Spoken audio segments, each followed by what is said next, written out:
while I'm waiting to go live on Facebook. Okay, we're good. Okay, so this will be part one of the three-part series about how to attract, nurture, and convert your ideal clients. And the number one question that I get asked all the time is, how do I find the right people? How do I find my clients? Because we all know that all roads in business have to lead to sales. Otherwise, what's the point of all of it, right? But at the end of the day, you cannot ever make a sale unless you first find the customer, right? I mean, that makes sense, obviously, in theory. But then when we get into the online space, we have all this noise out there and all this advice thrown at us. And everyone says, you need to have a killer offer. You need to have your messaging dialed in. You need to have this incredible program built, or this incredible, whatever platform created for coursework or for this or for that. And at the end of the day, if you have not signed at least 10 clients into your coaching or consulting business yet, it means that you probably don't know your ideal clients' buying patterns inside out yet. And so a lot of that comes as you talk to more people, as you sit in the sales process with them. But then the one thing that I've learned in over 20 years now of sales experience is that you need to go and generate leads first. And a lot of people don't have like a business background maybe. And if you don't kind of identify with the words lead gen, then that's fine. But basically what we're talking about is, how do you go out and find the people who are potential clients who could eventually come in and work with you? So step one is going to be attract them in, right? We have to figure out a way to attract them into your world so that you can go out and build trust, build relationships with them. And then if the fit is right, then you can invite them into your world to work with you. So we overcomplicate the crap out of all of this, if you ask me. And what it comes right down to is, keep it super simple. I always say, don't get fancy, get focused first, right? You can always create all the fancy bells and whistles later. But a lot of women spend so much time doing things in their business that don't actually create sales. And then they struggle for years with it. And then they end up leaving because they feel like, okay, well, this didn't work for me, or I just couldn't figure it out.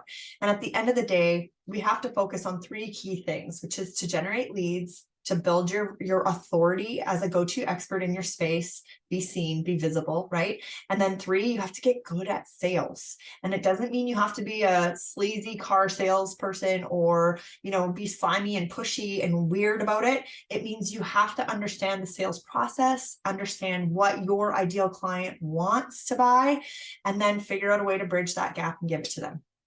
So that's what we're going to be covering this week, is a simple strategy I'm going to teach you that I use, that a lot of other women that I know online that are successful use, which is just using simple events to attract, nurture, and then convert your ideal clients. So today we're going to be talking about attract, obviously, step one of the process.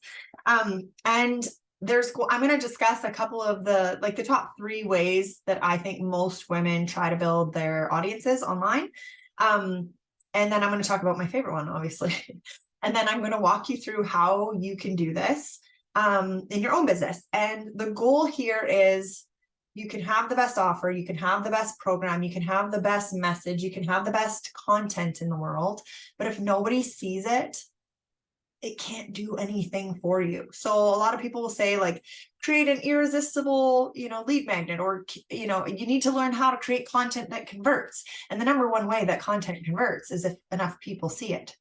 Not just 3 people, not 10 people. You need enough of the right people watching you in order for any of your content to even have a shot. So today we're going to talk about how you get yourself in the game. And we're going to talk really quickly about the 3 things that I think, like I said, are most common for how people try to build their audiences. But then I think it's really important to talk about, what is your schedule? What is your capacity in your life? Because I always talk about create success and time for your life.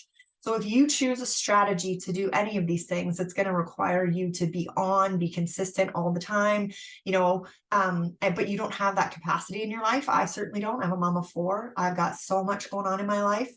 I need to have a streamlined strategy that I just know exactly where I need to put in my time and my effort, make sure that I can be responsive to the people who are coming through who need my help. And then other than that, I just let it all the rest of the advice out there, I just let it all go because I just don't have time. So today, if you are struggling with how to find your ideal client, I totally understand that. And we're going to dive into it. So I don't like long drawn out introductions, so I'm just going to be really brief with this. But if you don't know me yet, my name is Mara Riopel.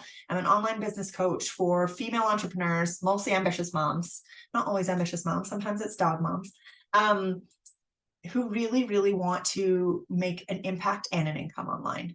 So it's not just about somebody that wants to come in and make $1 million. It's also about somebody that really wants to have a true ripple effect in the world.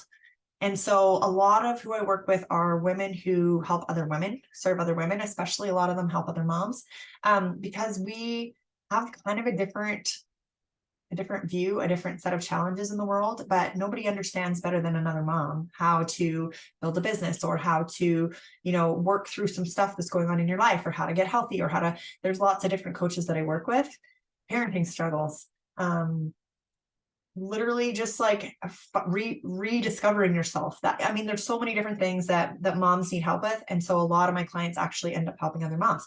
So welcome to the Ambitious Mom Movement, where we literally are creating success and also still have time for our lives. My background, if you don't know me, is I was in corporate sales for over 10 years. I was making 6 figures before I was 30. So I climbed literally up every single step of the ladder, from answering phones and filing on Saturday mornings back in high school, all the way up through car insurance, home insurance, small business insurance, and eventually large commercial insurance, which is like, I worked a lot with construction and oil field companies. I sold them insurance for all their assets and all their liability. So it's fun stuff, very fun times. But I was literally in the old boys club. I was usually the only girl in my company in a sales position. And that was a fun ride in itself. But anyways, I ended up just hating my job. And I loved working with people. I love chasing down solutions. I'm a problem solver at heart. I think most of us are that are here. I think that's why we become entrepreneurs. But at the end of the day, I just couldn't see myself spending another 30 years in that industry, working at that capacity and at that stress level. And then I wanted to have kids. And then after I had my second son, I went back to insurance for a while. And I just knew that was after my first son. Oh my gosh, I have 4 kids. Bear with me. I went back after my first son, and I knew after my second son was born that if I went back, because I was offered a really sweet sales management position job, I knew if I went back, I was going to lose myself, and that it would be really hard to get back out later, just because the money's so good, right? So I decided to forge my own path and chase my own dreams. And here I am. Now I help other moms do the exact same thing. So if you are an ex-professional like me and you are in the corporate grind or the old boys club or in some other type of profession, then you are in the right place, because I totally feel ya. And here we are, literally creating something that I think the majority of society still doesn't understand is possible, which is you can get really good at something that lights you up, go help other people with it, and get paid really well to do it. So that's my intro spiel. Sales is definitely my background, my forte. It's my specialty. It's my strength. But I really come at it from a non-aggressive, non-pushy, non-sleazy way. So that's what I teach my clients too. You have to be aligned with your sales technique, your sales process. Otherwise, you absolutely will hate it and you won't show up for it. And if you can't sell, then you don't have a business. So they have to go hand in hand.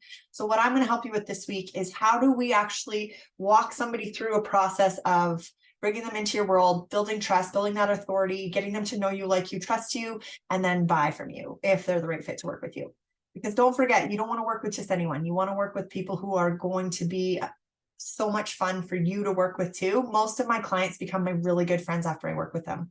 And that's, to me, one of the most special things in the world, because walking away with best friends and you both know each other's kind of like deep down dark secrets in a way, it's like a pretty powerful thing. My husband still thinks it's crazy that I just have these girlfriends that I have all over the world now that are so close. We're all so close. And he's like, well, you've never even met her. And I'm like, it doesn't matter. Like, we have literally talked for hours on Zoom or on Voxer or whatever, and we know each other so, so well. And I think that's a pretty special thing. And so I hope that you get to experience that too with the women that you end up working with online, because I think it's priceless. Anyway, okay, I'm going to just check and make sure that you guys aren't in. Okay, I'm gonna always have to check the Facebook Live. It's always distracting to me. As usual, I'm sure you have run some Facebook Lives. Okay, so today, here we go. Perfect. Okay, I'm live. Today, we're going to talk about the 3 things that most women use to build their audience. And I'm just going to cover them really quickly. And then I mean, a lot of you will probably be able to resonate with. So drop a 1 if you've used any of these, but freebies obviously are the number one way I'd say most people come into the online space, and we're like, well, you need to find your people. So build a freebie or an irresistible lead magnet, right?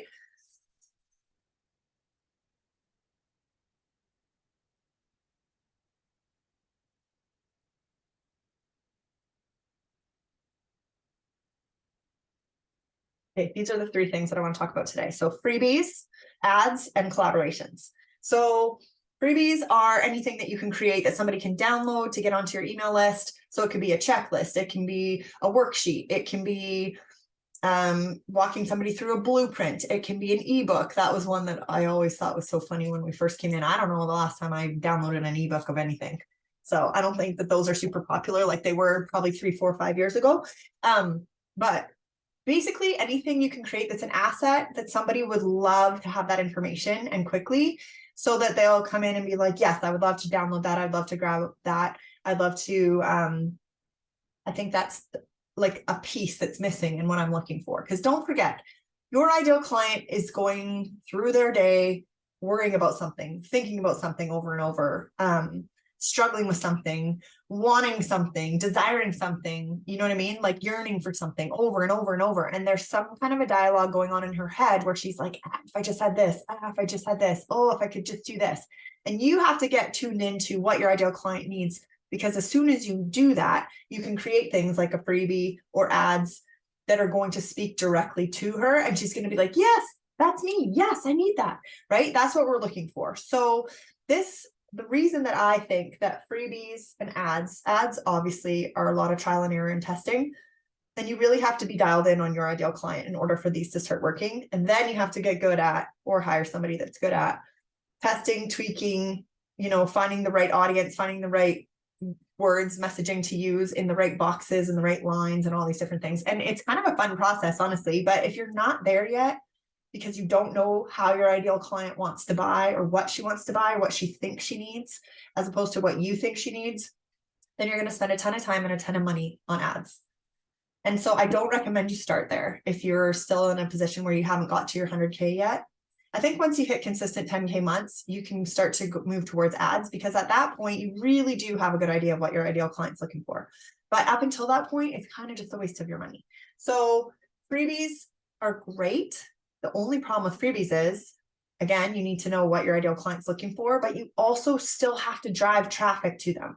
This is the number one mistake I see. People post their freebie links in other people's Facebook groups, or they post them on their own social media, posts or whatever. But if you don't have the right people watching you, nobody is going to come and grab that freebie. So you still have to drive traffic to those things, right? So I'm not saying don't grab freebies. I love freebies. But you cannot expect to build your audience with freebies alone unless you're going and driving traffic intentionally through them all the time. Collaboration is the third way that you can build an audience. And so that could look like doing a joint Facebook Live or a joint Instagram Live in front of somebody else's audience. It can look like being an affiliate once you get into your kind of more sales stuff. It can be being featured on someone else's podcast. It can be lots of different ways to get in front of somebody else's audience. But my favorite way is running collaborative events. So if you are in my world, there's a very good chance that you have come into it because you have attended one of my Ambitious Mom Summits that I've hosted.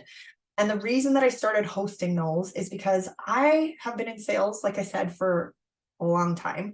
And when I hit the online space, I was posting my little heart out. I was creating events on my Facebook page. I was doing all the things that you were supposed to be doing. And what I found was I always had like the same 5 people attending my stuff. Or it was like my mom and my aunt and my mom's friend from back in the people that were liking my stuff or engaging with my stuff or coming to my events or whatever. They were mostly just people that were trying to support me, as opposed to people who were looking for a solution so that I could actually solve it for them, AKA potential clients. So I realized that in the online space, a lot of the women who were teaching me how to sell online, I didn't need the sales help per se, but I needed how do I convert online? The marketing side of things. And a lot of them were teaching me things that worked for them, but they built big audiences when it was still a very different landscape on social media. Social media today, in my opinion, is completely different than it was 5 years ago. 5 years ago, it was a lot easier to get traction, and it was a lot easier to get your name out there, and things spread differently back in the day. If anybody can relate to that, say yes below. But I just think that the landscape has changed in a big way, and we cannot rely on social media alone to build our businesses anymore. It's pretty rare. Actually, if you look at how many women are successful online, the majority of them have teams or are themselves reaching out to people individually, one by one, because there's just not enough reach for posting content, even if you're doing it on your personal page. So if we have 7-figure entrepreneurs that don't have big enough followings to just make money on posting on their, content on their pages, then how is it that, as if we're sitting here with maybe 100 people in our audience that are true ideal clients, how is it that we are giving ourselves such a hard time for failing at this, right? That's what I want to say. So if you feel like you've been posting your little heart out, praying, putting tons of time and energy into content, and it's just still not converting, like, it's okay. You're not alone. Those crickets are happening to everyone, including the gurus. So what do we do instead? We get in front of other people's audiences. That is through collaboration. And once I learned how to run collaborative events, it changed the game for me, because I had the right people coming into my world, because I controlled what the name of the summit was going to be, what the topic was going to be, which speakers were invited to come in, who was collaborating together, and how the event, like the tone of the event, the vibe of the event was going to go. And the reason that that's important is because I love to work with ambitious moms. And if somebody sees the title, The Ambitious Mom Summit, they're already going to be like perking up, right? Then they're going to read what the name of the actual event is and the tagline to go with it to explain it a little better. And when you get something that's so powerful like that going for you, you can build your audience with way more of the right fit people right away. And now you have a warm audience, at least lukewarm, to be able to go in and talk to, and to be able to find out what that messaging is that you need for your freebies. What are the next steps for that person coming into your world? So that's why I promote nonstop to anybody coming into my world. If you don't have an audience built yet, or you don't have the right people in your audience, then definitely start with collaborative events. That is hands down the fastest way to grow a targeted audience quickly. So I just want to make sure that I'm on track here with my notes. So yeah, getting in front of somebody else's audience is the fastest way. So for any of you who have not run collaborative events yet, write collaborative in the comments if you want. But I think a lot of people think they're going to be a ton of work, and that maybe it's not worth it because the event itself might not be a big moneymaker. But the email list that you walk away with is actually the part that makes you the most money. Because if you go out into the world on ads, for example, and you look at how much it's going to cost you to bring in targeted leads, we're not talking about just like get somebody to click on your thing and they become somebody that's in your audience because they decide to like you or follow you. We're talking about somebody who's like a potential ideal client who's for sure coming in. It's anywhere between $24 to $50 per person that's coming in. So if you run a collaborative event and all you do is pull in 100 people, like if that's all you pull in is 100 people, then how much money are you saving yourself in ads? And how much time is it going to take to figure out the ad that's going to bring those people to you? And the other thing about it is that even if you get people to come through an ad, you don't get the same dynamic as if they listen to you speak with other speakers. So when I host events, I am literally like the interviewer, like the main interview on the panel kind of thing. And so I get to put my 2 cents worth in. I get to ask great questions. I get to build that dialogue and have that conversation with my speakers that benefit everyone listening. And automatically that places me as an authority in my space and a go-to expert, because by association, people, other women who are watching it are like, oh my gosh, I loved your, when you were talking about this, or I loved how you mentioned this, that makes so much sense to me, or that's my story too. Or, the whole point of a collaborative event is not to steal someone else's audience. It's to collaborate so that the people in the audience who are watching can see the person who's the right fit for them to go to the next level of wherever they're at in their life or their business or their health journey or whatever it is that they're looking for. So collaboration is by far the fastest way to attract the right people into your world. And now you have the opportunity, once they come in and they hit your email list, You have the opportunity to direct them, like I do usually, to my Facebook group. Now I'm growing things where I have a pool of people that I can go back and talk to, and I can keep track of, so that I can go build those relationships and continue those conversations. Otherwise, you just end up, everyone falls through the cracks, and then you think you don't have any leads. So I guess what I'm trying to say is, when you want to build a business where you're signing clients consistently, you're going to need enough people in your sales pipeline, like in your world, in your community, in your email list, in your Facebook group, wherever you want to build your audience. You need enough people to give yourself the chance to succeed. And so what I mean by that is, even if you're pulling in lots of the right people, there's going to be some people it's not the right time for them in their life. It's just not the right timing. That doesn't mean that they don't buy later. A lot of people have watched me for a couple of years before they're saying, you know what, I need your help. I know that you're the right person for me. I want to walk into a 3-month container, or I just want 30 days of support from you. Like, there's lots of people who have watched me for a long time and then been like, you know what, I think now's the right time. But a lot of the time it's because I've kept in touch with them, whether it's just throwing them a funny meme on Instagram because you have some kind of rapport built, you understand a little bit about, their personal life or what they're going through, or what they find funny, and you're like, hey, thought of you when I saw this. Like, that's still keeping in touch with people. It doesn't always have to be a serious sales conversation. So once we get down to day 3, where we're going to talk about converting your ideal clients, we're going to talk a lot more about how do you actually move somebody from a spectator in your audience to an actual client. But the number one thing that I want to say is, if you start by attracting them in using collaborative events, you're going to have a pool of people watching you, more eyeballs on your content, that know you, like you, trust you so much faster than if you were just to throw out ads into the world, or if you are just posting freebies in somebody's random Facebook group. That's the thing that I talked about at the beginning, is choose a strategy that works for your life and the capacity that you can work. Because if you don't have 2 hours a day to be spending on social media, DMing people, cold messaging people, please don't cold pitch people. Ugh, it's the worst. Every time somebody, goes into my messenger and starts with, hey, Mara, how are you today? And then pitches, I'm just like, oh, you're killing me, Smiles. Anyways, okay. So I want to touch really quickly on why collaborative events, because I think it's really important. The thing that I'm going to teach in my business academy that is going to be opening for enrollment next week, we're going to teach a simple 6-speaker summit. Why do I start with that?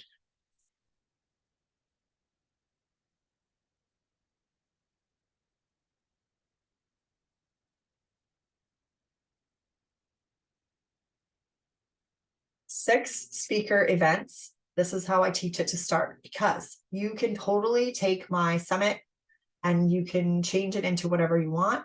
But if you pull in 6 solid speakers, and I teach you how to go out and find those people, how to sign them, because you need a speaker agreement so that they know that they're coming in and what their requirements are. You teach them, you'll find out how to send them a promo package, which basically has like what you want them to send to their audience, which they've already agreed to send in order to promote the event. There's all these little pieces that are actually so simple to do, as long as you have it all laid out for you. Whereas if you try to pull it all together yourself, it just feels like jumbled. It's like jambalaya. When I took a year-long program to learn how to run these summits, and I ran a whole bunch of different ones. And one was like 31 speakers. One was a 21-day dripped out summit. And I just started playing around with it in terms of like what my style is and what my audience loves. And ambitious moms do not want something where they have to sit there and watch content for 3 days. They want something quick. They want something that's bite-sized. They want something that's digestible. And so you can't create something for my particular audience that's going to be a 20-hour, thing to go in and shotgun through. They won't be able to find that much time. And so for them to go in and find the nuggets with the speakers that they resonate with, it won't happen. Most of them didn't even watch that big, huge one that I created. And I was like, hey, well, what's going on with that? Maybe they just needed a little bite-sized amount dripped out. So 21-day, pre-recorded summit I did next. And that didn't work either, because again, after about 3 or 4 days, my ideal clients who are ambitious moms don't have time to keep up with all that content. So then I thought, you know what if I just do a live event that's 3 hours long, and I have 6 speakers, they're each a half an hour long, and I just bang them out one at a time. And the reason that I love that so much is because the first summit that I did, where it was 31 speakers, we did all those interviews in 3 days. It was a live event. It was like 6 hours a day or something, 3 days. I don't know. It was very intense. And what I realized was each day was a different topic. And there was like a theme that emerged that we would have never been able to come up with or continue that conversation that kind of flowed through the different interviews that day with the different speakers that came in. And I thought, well, that's pretty cool about live. Pre-recorded is kind of all over the map. You have different conversations. It's almost like separate podcast episodes. And then I thought, well, what if I just do a live event that's short? It's bite size. You can get through 3 hours worth of content, within a week as an ambitious mom, because you just throw it on in the background when you're doing laundry or when you're doing dishes or what, you know what I mean? Like when you're driving, whatever. We all have pockets of time that we like to use for the personal growth side or the learning side, right? We all do that. So that's why I decided, well, what about a live 6-speaker summit? And so that's my favorite. That's my wheelhouse, because I love a live event. I love the energy of it. My audience loves to listen, be a fly on the wall. That's kind of what I always say in my messaging. Like, if you want to be a fly on the wall and listen to these successful women talk about how they did XYZ, then, come on into our summit kind of thing. And I think that that's been so powerful because it's a bite-sized amount. And that's why I teach it to start with all my clients now too, is because 6 speakers is not intimidating. A 3-hour event is not intimidating. And then later you get to take the feedback from your event and be like, okay, did I enjoy presenting it that way? Did I enjoy the flow or like the speakers and how it went? Yes or no? Did my speakers give me good feedback? Did they say that they had a really good time? Because a lot of them will get off an interview and just be like, oh my gosh, that was so much fun, right? If you're not getting that feedback, then it probably didn't have great energy for them. So you really want to get the feedback from them. But also, most importantly, you want to have feedback from the audience that came in, because you want to create a win-win-win situation obviously for yourself. That's why we're here doing it, right? You want to create a win for your speakers. Otherwise, it's not worth it for them to come back as a returning speaker if you choose to, host them again. But most importantly, you want something that's entertaining, empowering, inspiring, informative, something that's really entertaining. I think all of my people are always entertaining, empowering, and educational on some level for your audience that comes in, because they have to have gotten something out of it. Otherwise, you're not somebody that puts on great events. And I don't mean this in like a strange way, but like, it's so important to make sure that your audience gets to walk away with this experience. Because also, don't forget that the majority of the people that come to a collaborative event like that are not in your audience until this event. So this is kind of like you showing up and showcasing yourself in a way as somebody who's on that stage in that world. And so you want them to have a great experience, because that's their first exposure to you. And don't forget that anyone who registers for that summit is now on your email list in your audience moving forward. So now you have the ability after the event to invite them into freebies or lead magnets or like a masterclass or a workshop or a challenge or a webinar or whatever it is that you want them to come next step into your world. And the ones who liked you or who are picking up what you're putting down are going to be pumped to grab that next step with you, right? So I always say you want to stack some events after a summit, because you want to grab that warm, hot-ish market. There's going to be certain amounts of people that are in that audience now who are going to be like, yeah, I want to know about that. Yeah, I want to take that next step, right? So then you give them something else that's free, but now it's just your event instead of collaboration. So do you see how this kind of like steps up into working with you? Only for the right people who like you, know you, like you, trust you. So it starts to get into the nurture piece, which we're going to get into more tomorrow for part 2. But attraction, build yourself a 6-speaker event. I'm going to show you how to plan it. I'm going to show you how to host it, obviously, but plan it, fill it, and host it. And I think it's the most powerful thing that you can do. I'm going to give you all of literally my verbiage that I use for reaching out. I'm going to give you my content templates in terms of like the emails that I write to send to the speakers and to my audience. I'm going to send you the graphics. I'm going to send you all of the things that you need. It's like a super powerful way to go and start getting people into your audience. And I always say, do 2 events in 90 days, because as soon as you get 2 of these events under your belt, first of all, it takes the pressure off of one event being like the end all be all in your business. Most seeds that you plant do not You cannot harvest them the same day, right? We know this about nature, but we forget this in our own businesses. But if you take the pressure off yourself of whether you're supposed to have this amazing first summit that's going to bring you 1 million clients, like, people need to start being realistic about this. And I know that most of you are like, yeah, no, of course, I just want the right people coming into my audience. I want to build the right relationships. That's who this is for. People that are not looking for a get rich quick overnight thing. So you build two collaborative events in the first 90 days, because that way you just rinse and repeat that same process. And then after the first 2 events that you host, then you go and you start personalizing it. Okay, well, I think my audience might like it dripped out over this many days, or I think that my speakers actually are better off to bring in, like more of a pre-canned presentation, or whatever it is that you decide your audience needs to see. You can tailor it. But the reason we start with a 6-speaker summit is just because it's just like a bite-sized, very organized way to get your feet wet and get into this collaborative space. And then you get to personalize it however you want after that. It's just easy to learn it. And then you can just branch off and change and customize as you need to for your own style going forward. Does that make sense? So if any of you have questions about the collaborative events, please feel free to reach out. Don't forget, during my live workshops and challenges, I always coach live in the DMs. So send me a direct message if you need help with this, or if you're just not sure if this would work for you or your ideal client, or whatever questions you have, you're welcome to throw them into my DMs. I love to help in the DMs. And I coach always for free during the 3 days. So let me know about that. And if you have anything else that you are wondering about the attraction phase of how you pull your ideal clients into your world, then let me know as well. I'd love to answer those questions. Okay, so just a quick recap today. The 3 most common ways. I think the other way that people teach is cold direct messages, but I know that I would say every time I ask, I would say 99% of you, maybe 98. I do know a couple of you that don't mind reaching out cold, but 98% of you, let's say, do not enjoy cold messaging strangers on the internet. And so if that is you, then hosting a collaborative event is going to be the most powerful way for you to build an audience.